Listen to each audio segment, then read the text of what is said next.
Assalamualaikum warahmatullahi wabarakatuh. Kita berjumpa lagi di sesi ulasan laporan laksana ke-42 ini. Saya harap semua di luar sana berada dalam keadaan yang selamat, sama ada di rumah ataupun di tempat kerja bagi mereka yang masih dibenarkan untuk bertugas di pejabat. Dalam melazimi kehidupan seharian ketika menangani pandemik ini, ingin saya berpesan agar terus disiplin dalam meningkatkan kawalan kendiri. Laporan ini akan didahului dengan ulasan tentang isu semasa dan diikuti dengan status pelaksanaan inisiatif-inisiatif utama kerajaan iaitu pakej bantuan permai, belanjawan 2021, pakej rangsangan ekonomi penjana dan pakej kita prihatin. Status pelaksanaan inisiatif pakej prihatin yang masih berlangsung boleh disemak di lampiran laporan ini. Minggu lepas menyaksikan pelbagai detik bersejarah bagi negara kita. Saat yang paling ditunggu-tunggu sudah pastinya ketibaan kumpulan pertama bekalan vaksin COVID-19 ke tanah air. Ketibaan ini menandakan bermulanya fasa 1 program imunisasi COVID-19 kebangsaan di mana 500,000 petugas barisan hadapan akan divaksinasi menjelang April tahun ini. Kerajaan juga mensasarkan 80% atau 27 juta penduduk Malaysia akan divaksinasi menjelang suku pertama 2022 bagi mencapai imuniti kelompok. Pemulihan ekonomi juga tentunya akan menyusul bersama dengan pemulihan kesihatan awam. Bank Dunia telah mengumumkan unjuran pertumbuhan ekonomi Malaysia antara 5.6 hingga 6.7% bagi tahun 2021 berikutan pelancaran program vaksinasi COVID-19 secara global. Ini sejajar dengan unjuran pertumbuhan ekonomi dunia pada kadar 4%. Dengan program imunisasi COVID-19 kebangsaan kita sendiri yang bermula pada 24 Februari 2021, rancangan pemulihan ekonomi kita berada di landasan yang tepat. Banyak sektor ekonomi yang menanti pembukaan sempadan, bukan sahaja dalam negara, malah ke luar negara, seperti pelancongan dan peruncitan. Bagi mereka dari sektor pelancongan, manfaatkanlah peruntukan pembiayaan sektor pelancongan penjana sebanyak RM1 bilion bagi PKS dan PKS Mikro yang masih terkesan dengan COVID-19. COVID-19 telah memberi impak yang sangat besar kepada ekonomi dunia dan Malaysia tidak terkecuali dari menerima tempiasnya. Cabaran kita sekarang ialah untuk bangkit semula dan kerana itulah inisiatif My Digital dan rangka tindakan ekonomi digital Malaysia yang dilancarkan oleh Yang Amat Berhormat Tan Sri Muhyiddin Yassin sangat tepat pada masanya. My Digital merupakan satu pelan hala tuju transformasi digital yang mampu mengupayakan sektor perniagaan untuk bersaing di pentas global dengan memantapkan kelancaran dan kecekapan operasi mereka. Dalam usaha kita melonjakkan status ekonomi negara, ekonomi digital memainkan peranan yang besar di mana menjelang tahun 2025 ekonomi digital dijangka akan menyumbang 22.6% kepada KDNK. Inisiatif ini juga bakal menjadi titik tolak untuk menarik pelaburan baharu dalam sektor digital sebanyak RM70 bilion dari dalam dan juga luar negara. Pelan ini juga mensasarkan untuk membuka 500,000 peluang pekerjaan dalam ekonomi digital. Belanjawan 2021 turut memberi penekanan kepada industri digital melalui pelbagai inisiatif termasuk pertama, sokongan penggunaan teknikal dan digital bagi PKS dan syarikat di peringkat pertengahan. Setakat ini RM40.5 juta telah disalurkan kepada 8,580 perniagaan dalam bentuk geran dan pinjaman untuk langganan perkhidmatan digitalisasi. Kedua, kerajaan akan memperuntukkan RM500 juta bagi tahun 2021 untuk melaksanakan inisiatif jalinan digital negara, Jendela, bertujuan memastikan kesaling hubungan sejumlah 430 buah sekolah di seluruh Malaysia meliputi semua negeri. Ketiga, Suruhanjaya Komunikasi dan Multimedia Malaysia telah pun memperuntukkan RM7.4 bilion untuk tahun 2021 dan 2022 bagi memperluas perkhidmatan jalur lebar di seluruh negara. Keempat, RM150 juta bagi kempen e-dagang PKS dan PKS Mikro yang merangkum program latihan, bantuan penjualan dan peralatan digital kepada 100,000 usahawan tempatan. Kelima, RM150 juta bagi inisiatif Shop Malaysia Online melalui usaha sama dengan platform e-commerce utama untuk menggalakkan perbelanjaan secara dalam talian yang akan turut memanfaatkan 500,000 usahawan tempatan termasuk pengusaha produk halal dan kraft tangan.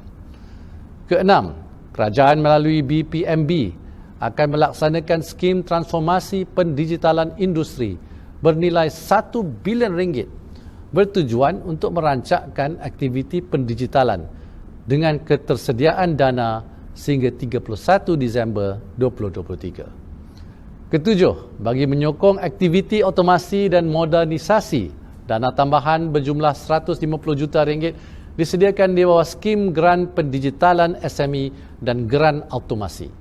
Syarat kelayakan geran ini turut dilonggarkan kepada PKS Mikro dan syarikat pemula yang telah beroperasi selama 6 bulan. Kelapan, kerajaan juga berusaha untuk menambah baik perkhidmatan kerajaan menerusi pendigitalan. Ini termasuk memperluaskan penggunaan kios Jabatan Pengangkutan Jalan untuk beberapa perkhidmatan utama seperti pembaharuan lesen kenderaan bermotor. Kios akan diletakkan di 50 lokasi strategik di seluruh negara bagi memudahkan orang ramai mendapatkan perkhidmatan walaupun di luar waktu bekerja.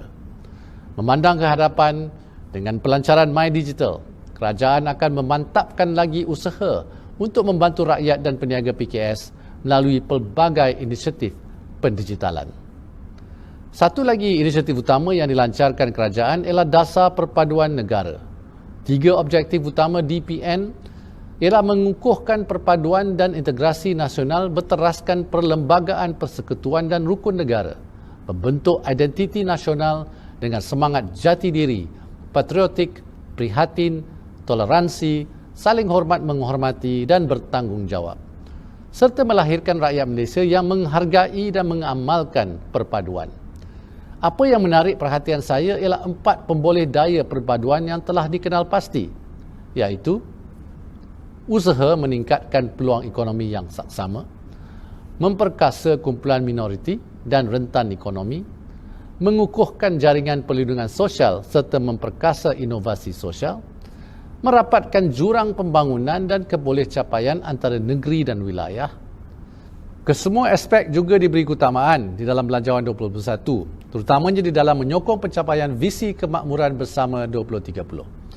Sebagai contoh, melalui matlamat pertama, kesejahteraan rakyat, strategi 2, Belanjawan 2021, iaitu memelihara kebajikan golongan rentan, kerajaan telah bersetuju untuk menaikkan kadar bantuan bulanan OKU tidak berupaya bekerja, warga emas, penjaga OKU dan pesakit kronik terlantar.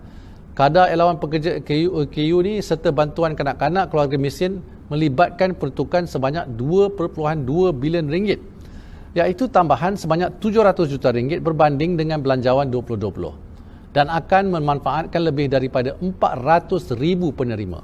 Minggu ini juga membawa berita gembira buat 110,000 pemandu e-hailing, teksi, bas sekolah dan bas persiaran di mana mereka telah mula menerima bantuan permai bernilai RM500 seorang dengan jumlah peruntukan sebanyak RM55 juta. Bantuan ini mula dibayar pada 23 Februari lepas. Yang amat berhormat Perdana Menteri semasa perbentangan pakej bantuan permai telah memberi komitmen supaya pembayaran fasa 1 bantuan prihatin rakyat ataupun BPR dibuat pada penghujung Februari 2021. Segala kata mestilah dikota. Bagi pembayaran fasa 1 BPR, 8.45 juta penerima telah mula menerima bayaran, melibatkan peruntukan berjumlah RM1.93 bilion pada 24 Februari. Dari segi menjana pekerjaan pula, bagi anda yang mencari kerja, Kementerian Sumber Manusia telah melancarkan Karnival Penjana Kerjaya Kebangsaan 2021 secara maya melalui aplikasi Cisco Webex. Karnival maya ini berlangsung dari 23 hingga 26 Februari 2021 dari 9 pagi hinggalah ke 5 petang. Selain dari sesi temuduga oleh majikan pelbagai sektor, karnival ini menyediakan sesi webinar kerjaya untuk membantu anda dalam persediaan mencari kerja. Ini adalah sebahagian dari inisiatif kerajaan untuk mewujudkan 500,000 peluang pekerjaan bagi rakyat Malaysia. Peserta-peserta yang berminat bolehlah mendaftar melalui pautan careerfair.perkeso.gov.my. Jangan lupa juga untuk layari portal My Future Jobs yang merupakan pusat hentian setempat dan rujukan utama bagi inisiatif berkaitan pekerjaan. Saudara dan saudari sekalian, sekarang saya akan ke ulasan pakej penjana setakat 12 Februari 2021. Pakej ini berpaksikan 3 matlamat, iaitu memperkasakan rakyat, melonjakkan perniagaan dan merangsang ekonomi. Pertama, menyentuh tentang matlamat memperkasakan rakyat. Program subsidi upah fasa pertama masih berjalan. Program ini mencapai nilai penyaluran sebanyak RM12.763 bilion untuk 322,177 majikan dan 2.64 juta pekerja yang didaftarkan. Saya akan sentuh tentang PSU 2.0 selanjutnya di laporan ini. Kedua program insentif pengambilan pekerja dan bantuan latihan, seramai 130,871 pekerja telah berjaya mendapatkan pekerjaan melalui program. Antara industri dan sektor utama yang mengambil pekerja termasuk pembuatan serta perdagangan borong dan runcit. Ketiga, program kemahiran dan peningkatan kemahiran. Terdapat peningkatan dari segi individu yang dapat mengambil bahagian dalam program-program yang disediakan kepada 135,751 individu. Pautan Kementerian Kewangan ada menyenaraikan kursus-kursus yang mendapat permintaan, manakala mereka yang berminat boleh melayari laman web agensi-agensi kerajaan terlibat untuk mendapatkan maklumat berkaitan. Keempat, subsidi pengangkutan awam Mai 30 yang sudah dilanjutkan kepada tahun 2021. Sejumlah 751,414 pas bulanan perjalanan tanpa had ini telah dijual dan melibatkan subsidi sebanyak RM127.74 juta. Saya dimaklumkan bahawa kerajaan sedang mempromosikan PAS Mai 30 ini dengan inisiatif beli satu percuma satu sehingga bulan Mac ini. Saya harap penambahbaikan ini akan terus membantu dari segi kos pengangkutan awam bagi rakyat Malaysia. Saudara dan saudari sekalian, sekarang kita terus ke matlamat kedua, iaitu melonjakkan perniagaan. Pertama, pembiayaan PKS Penjana. Peruntukan kerajaan sebanyak RM2 bilion di bawah program ini mengutamakan PKS yang belum pernah mendapat pinjaman daripada bank sebelum ini. Sebanyak 6,731 permohonan telah diluluskan dengan jumlah pinjaman sebanyak RM1.259 bilion. Kedua, pembiayaan sektor pelancongan penjana. Peruntukan kerajaan sebanyak RM1 bilion bagi PKS dan PKS Mikro yang masih terkesan dengan COVID-19. Terdapat 579 permohonan bagi pembiayaan ini dan daripada jumlah ini sebanyak 282 permohonan telah diluluskan dengan jumlah pembiayaan sebanyak RM57.1 juta. Ketiga, pembiayaan mikrokredit penjana di bawah Bank Simpanan Nasional. Sebanyak RM363.4 juta telah disalurkan bagi memanfaatkan 10,774 PKS Mikro termasuk dalam bidang peruncitan dan perkhidmatan. Keempat, Bumiputera Relief Financing yang telah diperkenalkan oleh Perbadanan Usahawan Nasional Berhad atau PUNB dengan dana RM200 juta, di mana 572 PKS telah menerima dana sebanyak RM161.7 juta berbanding 548 PKS dengan jumlah RM153 juta pada minggu sebelumnya. Saudara dan saudari yang saya hormati, kita kupas matlamat ketiga penjana, iaitu merangsang ekonomi. Untuk sokongan bagi sektor seni, budaya dan hiburan, antara peruntukan yang disediakan adalah sejumlah RM100 juta dalam bentuk pinjaman dengan faedah 3.5% dan RM30 juta grant untuk industri kreatif, acara dan pameran di bawah My Creative Ventures, manakala RM10 juta adalah di bawah cendana.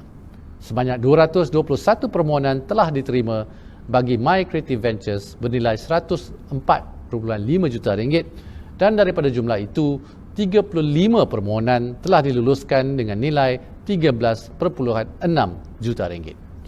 Bagi inisiatif cendana pula, sebanyak 1.6 juta ringgit telah disalurkan kepada 317 penerima berbanding 1.1 juta ringgit untuk 246 penerima pada minggu sebelumnya. Penerima terdiri daripada kalangan seniman, kolektif dan organisasi yang terlibat aktif dalam sektor seni dan budaya Malaysia. Para penggiat industri kreatif adalah disaran untuk menggunakan peluang kemudahan yang disediakan ini dalam menghasilkan karya-karya mereka.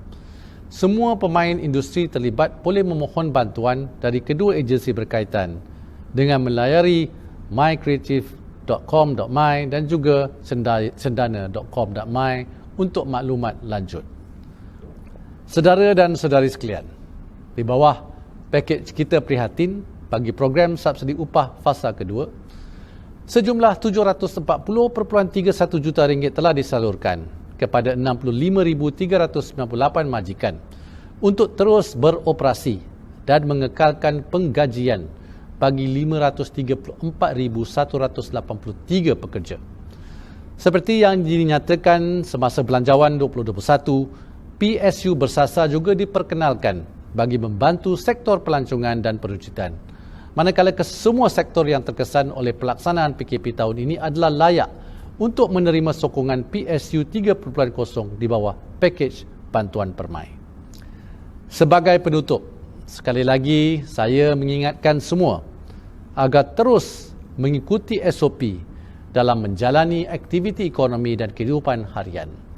Pemulihan ekonomi sebahagiannya disandarkan kepada kemampuan kita untuk memutuskan rantaian penularan wabak COVID-19. Dalam pada itu, kerajaan tidak akan berhenti memberikan sokongan terhadap kapasiti kesihatan awam dan menjamin kelangsungan perniagaan serta melindungi punca rezeki rakyat melalui bantuan yang akan diteruskan. Saya akhiri dengan serangkap pantun. Disimpan cermat, tidak tersayat, tenunan putri selembar puah. Vaksin selamat diguna rakyat. Lindung diri, lindung semua. Sekian, jaga diri dan stay safe. Terima kasih.